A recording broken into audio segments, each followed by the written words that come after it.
Good morning बच्चों। आज का अपना टॉपिक है भगनासा का अर्थ एवं परिभाषा। मानवीय आवश्यकताएं एवं भगनासा में भगनासा का अर्थ और परिभाषा आज हम लोग पढ़ेंगे। भगनासा क्या होता है? शाब्दिक रूप से देखा जाए तो व्यक्ति की आशाओं की भग्न हो जाने या टूट जाने के कारण परिणाम स्वरूप उत्पन्न होने वाली मानसिक स्थिति को ही भगनासा कहा जाता है। व्यक्ति के जीवन में अनेक प्रेरणाएं निरंतर रूप से सक्रिय रहा करती हैं। ये प्रेरणाएं व्यक्ति को संबंधित आवश्यकताओं की पूर्ति के लिए प्रयास करने को बाध्य करती हैं तथा व्यक्ति प्रयास करता रहता है। कभी कभी समस्त प्रयास करने पर भी व्यक्ति अपने उद्देश्य को प्राप्त करने में असफल रहता है। इस निरंतर असफलता के कारण व्यक्ति को निराशा का सामना करना पड़ता है। इस निरंतर असफलता के कारण व्यक्ति इस तनावग्रस्त हो जाता है। निरंतर रहने वाली निराशा एवं तनाव की स्थिति व्यक्ति को पूर्ण रूप से असंतुलित और पराजित बना देती है। यही मानसिक स्थिति भगनासा या कुंठा कहलाती है। व्यक्ति की वह मानसिक स्थिति जो अथक परिश्रम एवं पर्यंत करने पर भी आवश्यकताओं की पूर्ति न होने पर उत्पन्न होती है, ऐसी स्थिति को भगनासा कहते हैं। यानी हमारी इच्छाओं की पूर्ति नहीं हो पाने पे जो मानसिक स्थिति होती है उसे ही भगनासा कहते हैं। वैज्ञानिक मन ने भगनासा की परिभाषा कुछ इस प्रकार बताई है। भगनासा या कुंठा जीव की वह अवस्था है जो किसी प्रेरणात्मक व्यवहार की संतुष्टि के कठिन अथवा असंभव हो जाने के कारण उत्पन्न होती है। यानी ऐसी व्यवहार की संतुष्टि कठिन और असंभव हो जाए, वैसी स्थिति में जो परिस्थिति होती है उसे ही भगनासा या कुंठा कहते हैं। दूसरी परिभाषा कोलमैन की है। कोलमैन ने बोला है कि व्यक्ति की प्रेरणाओं के निरंतर कुंठित होने से जो आघात की स्थिति उत्पन्न होती है उसी के परिणाम स्वरूप विकसित मानसिक स्थिति को भगनासा कहते हैं। यानी व्यक्ति की प्रेरणाओं निरंतर कुंठित हो जाना, वो ऐसा व्यक्ति जो प्रेरणाप्रद होकर भी आगे काम नहीं कर पा रहा है और निरंतर कुंठित हो रहा है, अंदर अंदर ही सोच रहा है हम क्यों नहीं कर पा रहे हैं ये काम।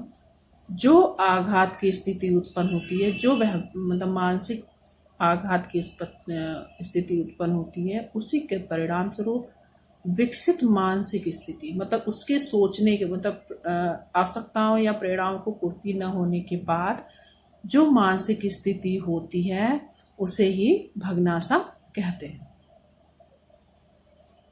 आता है भगनासा के कारण एवं परिस्थितियां। किन किन कारणों से और परिस्थितियों से भगनासा उत्पन्न होती है?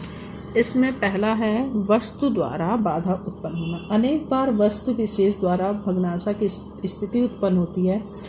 उदाहरण के लिए मान लीजिए कोई व्यक्ति महत्वपूर्ण पत्र लिखना चाह रहा है, परंतु उस समय उसे पर्याप्त खोज करने पर भी अभी ढूंढने पर भी उसका पेन या फिर संबंधित व्यक्ति के घर का पता नहीं मिल पा रहा है, तो निश्चित रूप से व्यक्ति चिढ़ जाता है और अंततः भगनासा का शिकार हो जाता है। यह भगनासा वस्तु द्वारा उत्पन्न होने वाली भगनासा कही जाती है। दूसरा है व्यक्ति द्वारा उत्पन्न। इसमें भगनासा व्यक्ति द्वारा उत्पन्न होती है।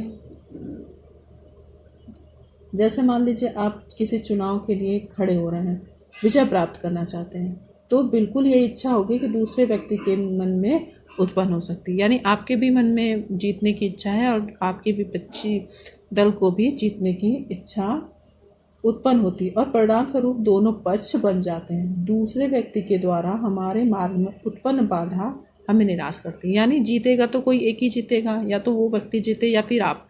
तो ऐसी स्थिति में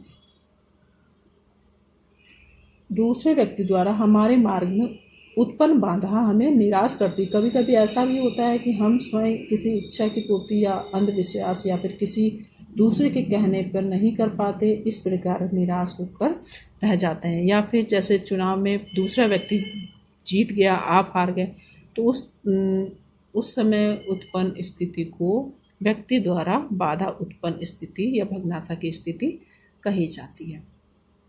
तीसरा है दो धनात्मक प्रेरणों का संघर्ष। कभी कभी एक ही व्यक्ति में दो प्रबल भावनाएं एक साथ काम करती हैं। जैसे कि एक माँ है जो अपने बच्चे को मतलब उच्च शिक्षा देने के लिए विदेश भेज रही है। वह एक और अपनी ममता को अपने पास रखना चाहती है, यानी अपने बच्चे को अपने पास रखना चाहती है, पर दूसरी ओर बच्चे के हित की भावना के लिए उसे विदेश भी भेजना चाहती है। इस स्थिति में दोनों प्रेरणों में यानी उसको अपने पास रखने और उसको भेजने की दोनों की स्थिति में उसे एक का चुनाव करना पड़ता है। जिस प्रेरक का मार्ग चुना जाता है उसे क्रिया चक्र पूर्ण हो जाता है, परंतु दूसरा चक्र अधूरा, यानी उसमें से अगर उसने एक चुन लिया कि मुझे अपने बच्चे को नहीं भेजना है, तो दूसरा अधूरा रह जाता है। वो बच्चा आगे उच्च शिक्षा प्राप्त नहीं करेगा। और वहीं पे अगर उच्च शिक्षा के लिए वो भेजती है तो अपने मन की इच्छा, अपने पुत्र को अपने पास रखने वाली इच्छा उसकी कुंठित रह जाती है। इस प्रकार यह स्थिति दो धनात्मक प्रेरणों द्वारा भी उत्पन्न होती है। चौथा है एक धनात्मक अथवा एक ऋणात्मक प्रेरक द्वारा स्थिति उत्पन्न होती है। इसमें क्या है, जब व्यक्ति एक धनात्मक प्रेरक से आगे चलने वाला तथा दूसरा व्यक्ति ऋणात्मक प्रेरक द्वारा उसे संघर्ष कराए, यानी आपके पास प्रबल शक्ति सामर्थ्य है जिससे आप पढ़ लिख कर आगे बढ़ना चाहते हैं, वहीं पे दूसरा व्यक्ति आपका सहपाठी या फिर आपका अगल बगल का कोई ऐसा बच्चा जो आपको उस पढ़ाई में आपको पीछा करना चाहता है, या फिर आपकी ही एक प्रबल शक्ति की मुझे पढ़ना है और दूसरी ऋणात्मक शक्ति जो आपका है सुस्ती, भय, दूसरों द्वारा आलोचना, परस्पर संपर्क में आ जाए, तो ऐसी स्थिति में भग्नाशा उत्पन्न होती है। पांचवा है व्यक्ति दोष एवं सीमा। व्यक्तिगत दोष में शारीरिक या मानसिक दोष भी उत्पन्न करते हैं। जैसे विकलांग बालक जो भाग दौड़ या नहीं कर सकता, वह खेलों में वंचित रह जाता है। उसे आगे चलकर जीवन में अधिक परिश्रम नहीं कर पाता है और आवश्यकता अनुसार धनोपार्जन भी नहीं कर पाता। इस प्रकार शारीरिक दोषों के कारण भी भग्नाशा की स्थिति उत्पन्न होती है। अगला है सामर्थ्य से उच्च आकांक्षाएं। प्रत्येक व्यक्ति की कुछ इच्छाएं होती हैं। प्रत्येक इच्छा को पूर्ति करने के लिए कुछ कुछ सामर्थ्य की आवश्यकता होती है। यदि व्यक्ति की इच्छाएं इतनी ऊंची हो कि पूरी करने में व्यक्ति सामर्थ्य ही ना हो, तो इस प्रकार की मानसिक स्थिति भग्नाशा को उत्पन्न करती है। नैतिक परिस्थितियां। कुछ नैतिक परिस्थितियां एवं संबंधित नैतिक मानदंड भी व्यक्ति के जीवन को भग्नाशा या कुंठा को जन्म देते हैं। उदाहरण के लिए प्रत्येक समाज में यौन संबंधों के संदर्भ में कुछ कुछ नैतिक पूर्ण धाराएं प्रचलित होती हैं। इन नैतिक मान्यताओं से प्रभावित होकर एक बार व्यक्ति निराश और हताश हो जाता है। यही निराशा और हताशा या भग्नाशा कुंठा का जन्म लेती है और भग्नाशा का प्रेरित करती है। अगला है प्राकृतिक कारण। प्राकृतिक कारणों में कुछ प्राकृतिक कारण या परिस्थितियां व्यक्ति को सामान्य जीवन पर गंभीर प्रतिकूल प्रभाव डालती हैं। जैसे कि व्यक्ति के जीवन में भग्नाशा उत्पन्न होती आती है। उदाहरण के लिए भूचाल, बाढ़, सूखा, महामारी, गरीबी ऐसी विपदाएं हैं जो बार बार आती रहें तो व्यक्ति भग्नाशा का शिकार हो जाता है। अगला है सामाजिक कारण। कुछ सामाजिक कारण प्रतिकूल परिस्थितियां पैदा करती हैं। इन कारणों का शिकार हो जाने से व्यक्ति असंतुष्ट हो जाता है। जैसे कि आप जानते हैं कि विभिन्न रीति रिवाज प्रथाएं, विधि विधान निर्मित किए गए हैं। इसके अतिरिक्त प्रत्येक समाज में धार्मिक नियम भी होते हैं, जातिगत नियम होते हैं, प्रजातिगत नियम भी होते हैं। ये समस्त नियम और विधि विधान मौलिक रूप से समाज में एक व्यवस्था का नियंत्रण तो बनाए रखते हैं, परंतु अनेक प्रकार के व्यक्ति के मानसिक जीवन पर प्रतिकूल प्रभाव डालते हैं। इन्हीं प्रबलता से व्यक्ति को अपने अधिकार नहीं मिल पाते और वह स्वतंत्र नहीं हो पाता है और ऐसी स्थिति में गंभीर मानसिक संघर्ष करना पड़ता है और भग्नाशा का शिकार हो जाता है। लास्ट है इसका 10वां आर्थिक कारण। कुछ आर्थिक कारण एवं प्रतिकूल आर्थिक परिस्थितियां जीवन को भग्नाशा उत्पन्न कर सकती है। यह पूर्ण सत्य है कि किसी भी आवश्यकता पूर्ति करने के लिए कुछ न कुछ धन की आवश्यकता होती है। यदि किसी व्यक्ति की आर्थिक स्थिति निरंतर दयनीय बनी रहती है, किसी आकस्मिक घटना के कारण व्यक्ति की आर्थिक स्थिति गंभीर गिरावट आती है, मृत्यु एक्सीडेंट इस प्रकार की कुछ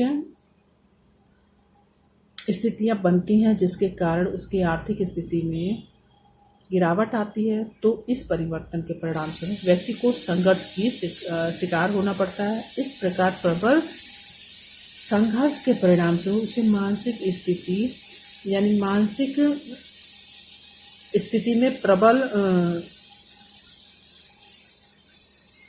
शक्ति जो उत्पन्न होती है, स्थिति उत्पन्न होती है, उससे ही भग्नाशा का उत्पन्न होता है, उससे ही भग्नाशा का जन्म होता है।